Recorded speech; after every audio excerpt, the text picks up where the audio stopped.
a serious conversation. Here's the quote. Thank you. It's a formidable, serious Так вот, да, это серьезный разговор. Но поскольку у вас базовое Because your образование... basic education is in history, as far as I understand. Yes. Тогда я позволю себе... So if you don't mind, I will take only 30 seconds or 1 minute to give you a short reference to history for giving you a little historical background. Please.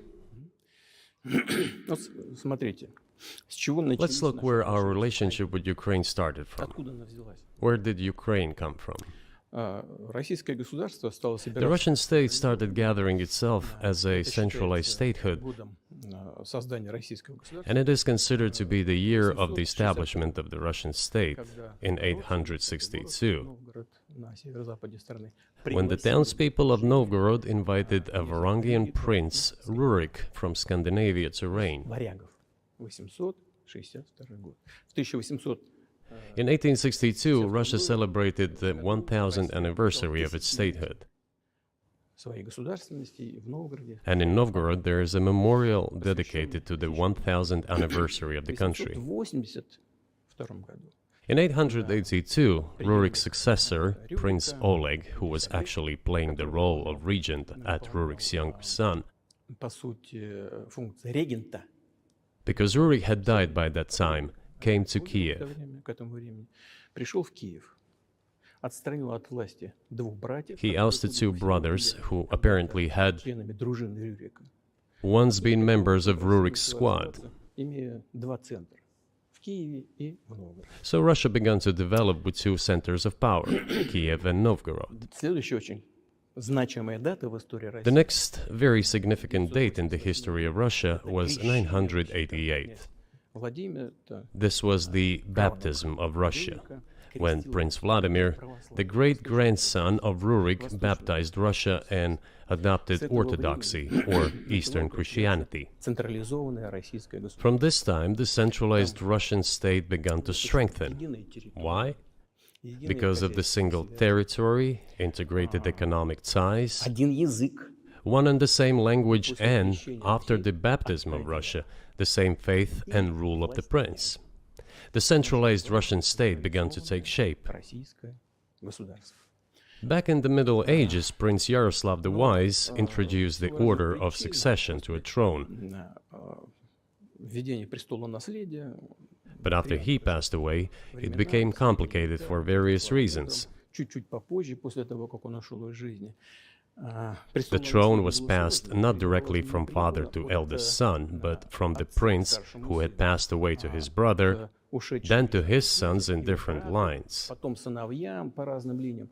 Все это привело к All this led to the fragmentation and the end of Rus as a single state. привело к раздробленности. There was nothing special about it. The same was happening then in Europe. Но раздробленное русское государство стало легкой добычей. But the fragmented Russian state became an easy prey to the empire created earlier by Genghis Khan. Хан Баты пришли на Русь, His successors, namely Batu Khan, came to Rus, plundered and ruined nearly all the cities. The southern part, including Kiev, by the way, and some other cities, simply lost independence, while northern cities preserved some of their sovereignty. в Орду. Но часть суверенитета сохранили. They had to pay tribute to the horde, but they managed to preserve some part of their sovereignty. Начало складываться единое российское государство. And then a unified Russian state began to take shape with its center in Moscow. Оно начало The southern part of Russian lands, including Kiev, к тому центру, который began складывался to gradually gravitate towards another magnet, the center that was emerging in Europe. Его даже называли Литовско-Русь. This was the Grand Duchy of Lithuania. Составляли значительную It was even called the Lithuanian-Russian Duchy, because Russians were a significant part of this population. славными.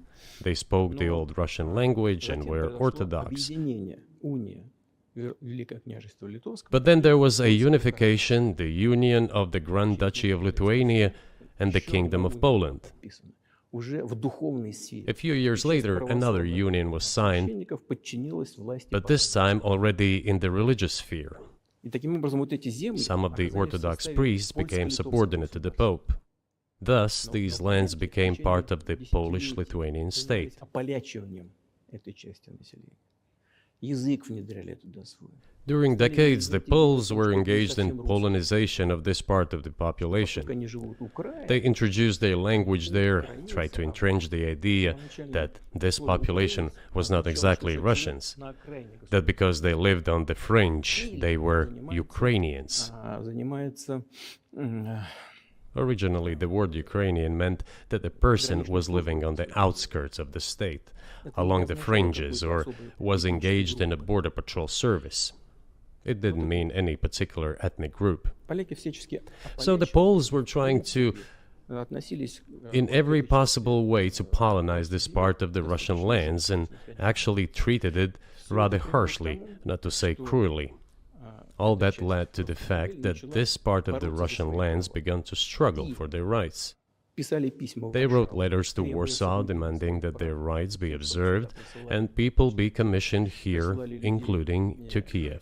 I beg your pardon, can you tell us what period? I'm losing track of where in history we are. Это было The Polish это oppression было of в 13 Ukraine. веке. Это было It was in the было в 13th century. 14 веке. Ну вот, в 13 веке. Это было в 13 веке. Значит, и Now I will tell you what happened later дальше и назову даты, чтобы не было путаницы. and give the И dates so that there is no confusion.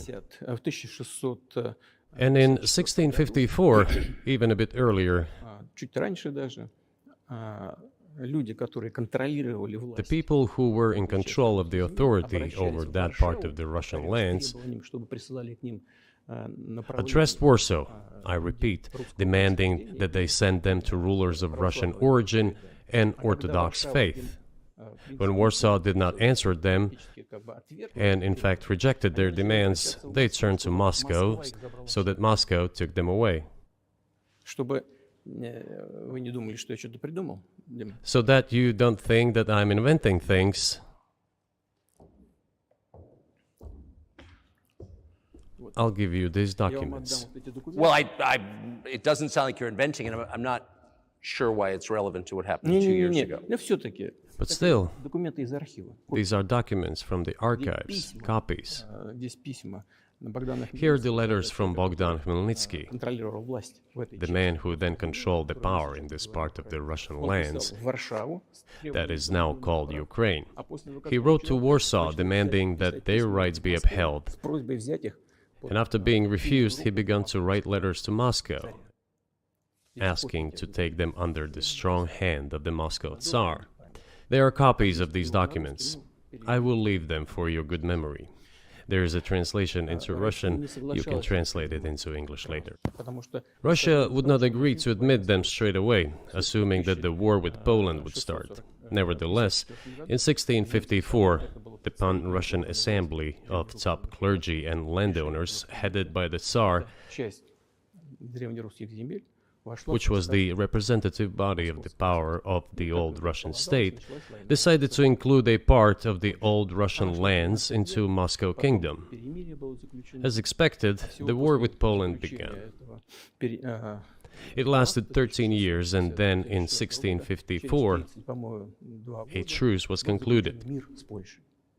Вечный мир, как это было. And 32 years later, I think, a peace treaty with Poland, which they called Eternal Peace, was signed. Отошла к России. And these lands, the whole left bank of Dnieper, including Kiev, went to Russia. Затем, во времена And the whole right bank of Dnieper remained in Россия Poland. вернула все исторические земли. Under the rule of Catherine the Great, Russia reclaimed all of its historical lands, including in the south and west. Да, а вот This all lasted until the revolution. воспользовавшись Before World War I, украинизацией, Austrian General Staff relied on the ideas of Ukrainianization and started actively promoting the ideas of Ukraine and the Ukrainianization. в преддверии мировой войны, конечно, было стремление ослабить потенциал. Their motive was obvious. Было стремление Just before World War I, they wanted to weaken the potential enemy and secure themselves favorable conditions in the border area. So the idea which had emerged in Poland that people residing in that territory were allegedly not really Russians, but rather belonged to a special ethnic group, Ukrainians, started being propagated by the Austrian General Staff.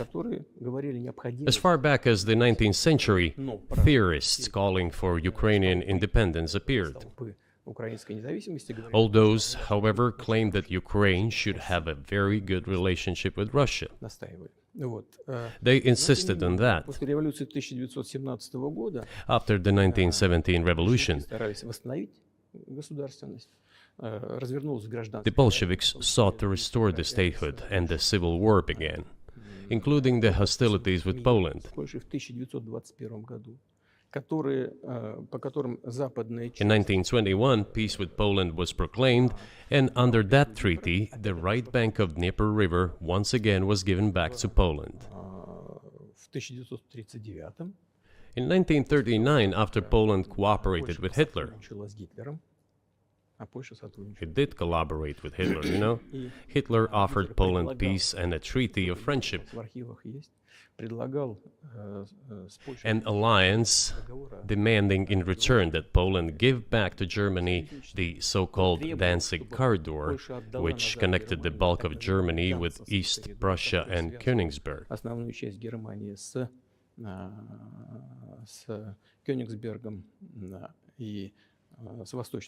After World War I, this territory was transferred to Poland, and instead of Danzig, a city of Gdansk emerged.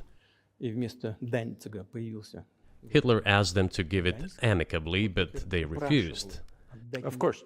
Still, they collaborated with Hitler and engaged together in the partitioning of Czechoslovakia. But may I ask you, you're making the case that Ukraine, certainly parts of Ukraine, Eastern Ukraine, is in effect Russia, has been for hundreds of years.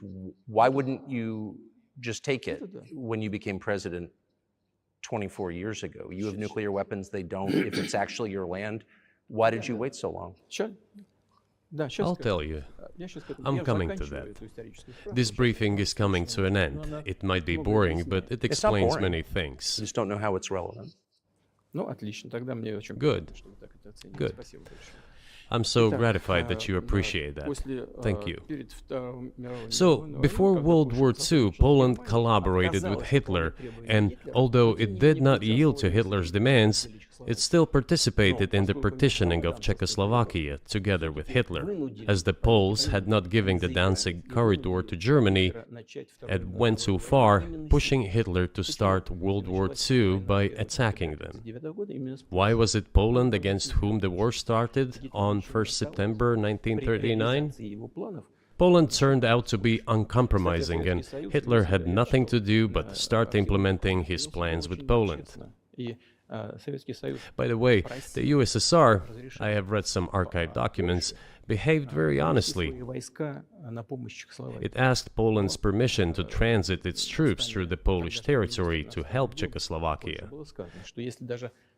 But the then Polish foreign minister said that if the Soviet planes flew over Poland, they would be downed over the territory of Poland. But that doesn't matter. What matters is that the war began, and Poland fell prey to the policies it had pursued against Czechoslovakia, as under the well-known Molotov-Ribbentrop Pact. Part of the territory, including western Ukraine, was to be given to Russia. Thus, Russia, which was then named the USSR, regained its historical lands. After the victory in the Great Patriotic War, as we call World War II, all those territories were ultimately enshrined as belonging to Russia, to the USSR. As for Poland, it received, apparently in compensation, the lands which had originally been German. The eastern parts of Germany, these are now western lands of Poland. Of course, Poland regained access to the Baltic Sea and Danzig, which was once again given its Polish name.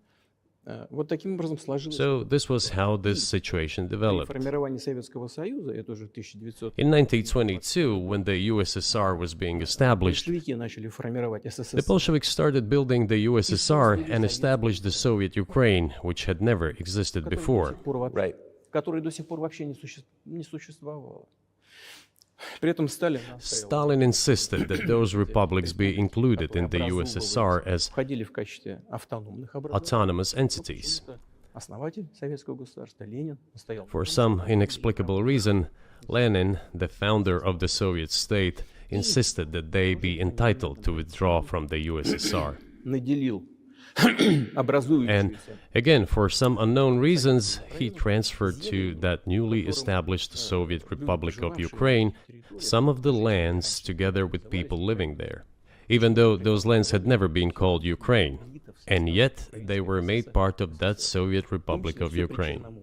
Those lands included the Black Sea region, which was received under Catherine the Great, and which had no historical connection with Ukraine whatsoever. Even if we go as far back as 1654, when these lands returned to Russian Empire, that territory was the size of 3 to 4 regions of modern Ukraine, with no Black Sea region. That was completely out of the question. In 1654. Exactly. You obviously have encyclopedic knowledge of this region, but why didn't you make this case for the first 22 years as president that Ukraine wasn't a real country? Да. Итак, значит, советская Украина получила The Soviet Union was given a great deal of territory that had never belonged to it, including the Black Sea region. когда Россия их получила в результате At some point, when Russia received them as an outcome of the Russo-Turkish Wars, России. they were called New Russia or Novorossiya. Ленин основатель But that does not matter. What matters is that Lenin, the founder of the Soviet state, И вот это все established Ukraine that way. в составе СССР For decades, the Ukrainian Soviet Republic developed as part of the USSR, по непонятным причинам занимались and for unknown reasons again, the Bolsheviks were engaged in Ukrainianization. It was not merely because the Soviet leadership was composed to a great extent of those originating from Ukraine. Украины и других Rather, it was explained by the general policy of indigenization pursued by the Soviet Union. Same things were done in other Soviet republics. This involved promoting national languages and national cultures, which is not bad in principle. That is how the Soviet Ukraine was created. After the World War II, Ukraine received, in addition to the lands that had belonged to Poland before the war, part of the lands that had previously belonged to Hungary and Romania. So Romania and Hungary had some of their lands taken away and given to the Soviet Ukraine, and they still remain part of Ukraine. So in this sense, we have every reason to affirm that Ukraine is an artificial state that was shaped at Stalin's will. Do you believe Hungary has a right to take its land back from Ukraine and that other nations have a right to go back to their 1654 borders? Ну, я не знаю, как границам. I'm not sure whether they should go back to the 1654 borders. Все считают, что But given Stalin's time, so-called Stalin's regime, which as many claim saw numerous violations of human rights and violations of the rights of other states, государств, то в этом смысле, конечно, вполне можно, ну, если не говорить о том, что они имеют на это право. one may say that they could claim back those lands of theirs while having no right to do that. It is at least understandable. Have you told Viktor Orban that he can have part of Ukraine? Никогда не говорил. Never. I have never told him, not a single time. У нас с ним даже на этот счет не было никаких разговоров. Но мне достоверно We have not even had any conversation on that, but I actually know for sure that Hungarians who live there они, конечно, хотят вернуться на свою историю. wanted to get back to their historical land. Интересную историю, отвлекусь.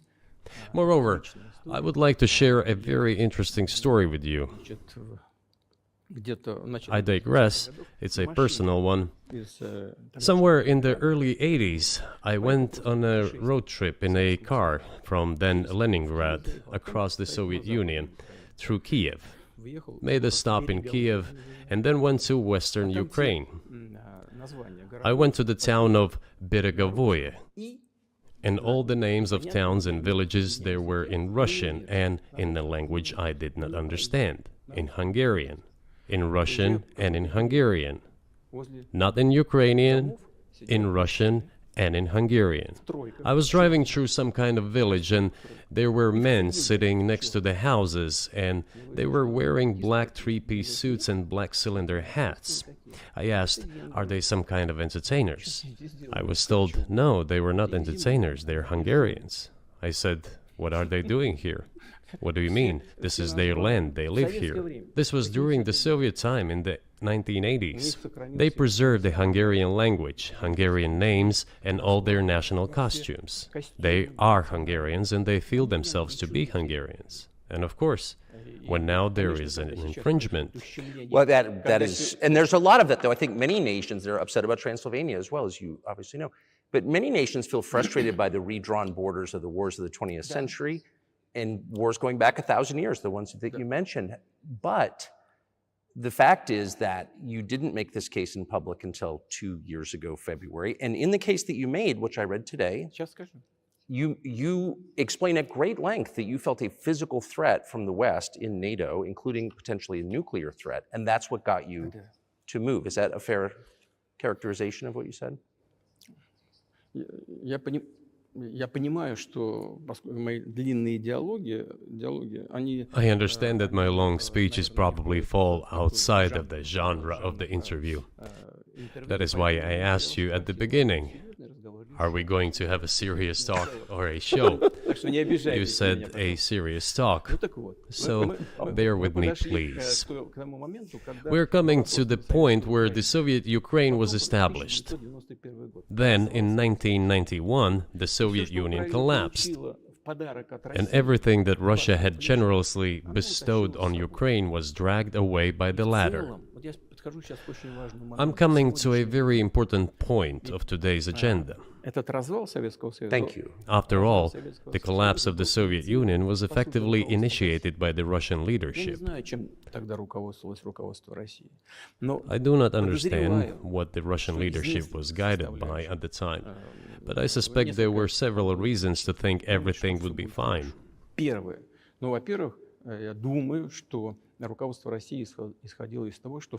First, I think that then Russian leadership believed that the fundamentals of the relationship between Russia and Ukraine were, in fact, a common language. More than 90% of the population there spoke Russian. Family ties. Every third person there had some kind of family or friendship ties. Common culture, common history. Finally, common faith, coexistence with a single state for centuries, and deeply interconnected economies. All of these were so fundamental. All these elements together make our good relationships inevitable. The second point is a very important one. I want you, as an American citizen, and your viewers to hear about this as well. The former Russian leadership assumed that the Soviet Union had ceased to exist, and therefore there were no longer any ideological dividing lines. Russia even agreed voluntarily and proactively to the collapse of the Soviet Union, and believed that this would be understood by the so-called civilized West as an invitation for cooperation and association. That is what Russia was expecting, both from the United States and the so-called collective West as a whole. There were smart people, including in Germany, Egon Bahr, a major politician of the Social Democratic Party, who insisted in his personal conversations with the Soviet leadership on the brink of the collapse of the Soviet Union that a new security system should be established in Europe. Help should be given to unify Germany, but a new system should be also established to include the United States, Canada, Russia, and other Central European countries. Yes. But NATO needs not to expand. That's what he said. If NATO expands, everything would be just the same as during the Cold War, only closer to Russia's borders. That's all. Больше того, он рассердился как-то. He was a wise old man, but no one listened to him. In fact, he got angry once. Рассердился на советское руководство. If, he said, you don't listen to me, I'm never setting my foot in Moscow once again. Но, тем не менее, Everything happened just as he had said. Well, of course, it did come true, and you've mentioned this many times. I think it's a fair point, and many in America thought that relations between Russia and the United States would be fine.